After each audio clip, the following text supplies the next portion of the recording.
بەرنامەی کاریکردنەوەی خۆلی پەرلەمان بە پێی حکمی بەرگە 1 لە مادەی 5 دانیشتنە نایاساییەکەی 15 مانجی پەرلەمانی کوردستان لێکترازانی زیاتری لە نێو لایەنە سیاسیەکان دروست کرد. نێوماڵی کوردی زیاتر پەرش و بڵاو کرد. ئەندامێکی پەرلەمانی کوردستانیش دەڵێت ناکرێت حیزبە دەسەڵاتدارەکان هەر کاتێک بیانوێت دەرگای پەرلەمان بکەنەوە. ئەو کاتێک کە لە بەرژەوەندیشان نەبوو دەرگاکە دابخەنەوە.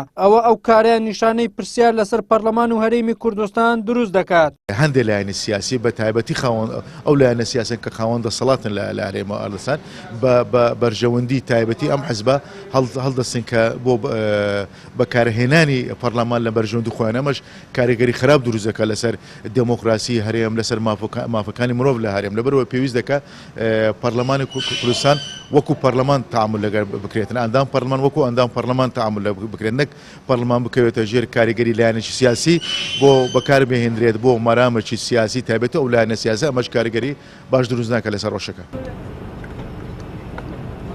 دەستوەردانی حیزبە دەسەڵاتدارەکانی کوردستان لە تەواوی کایەکانی ژیان و زاڵکردنی هەیمەنیان بەسەر دام و دەستگاکان وای کردووە هیچ بەهایەک بۆ دەستگا شەرعیەکان و یاسا نەمێنێت. یاساناسێکیش دەڵێت حیزبە دەسەڵاتدارەکان خۆیان بەسەر و یاسا و پەرلەمان و حکومەت دەزانن بەو کارەشیان خۆیان و پەرلەمانیان ناشرین کردووە.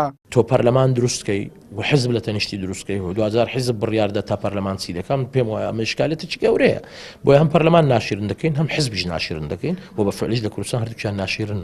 حزب ئێستا لە جەرگ و هەنا و جەستەی ئەم نیشتیمانە دەخوا.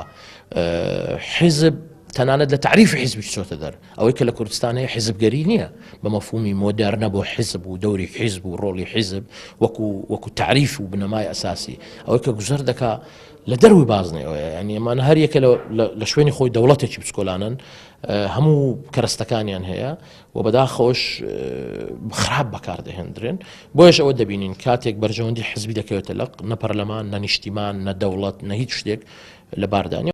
بەڕای بەشێک لە چاودێران و پەرلەمانتاران پارتی لە 12 ئۆکتۆبەر بە داخستنی دەرگای پەرلەمان بە زەبری هێز شکۆی پەرلەمانی شکاند بە دانیشتنە نایاساییەکەی 15 مانجیش جارێکی تر شکۆی پەرلەمانی شکاند بەڵام ئەوەی ئەم جاریان زیاد دەکاتەوە لە جاری پێشوو. بەشێک لەو پەرلەمانتارانەی کە خۆیان بەبەرەی گەل ناساندبوو بەشداریان لە پرۆسەکە کرد. وەلی سەلیم کەناڵی ئاسمانی پێم هەولێر.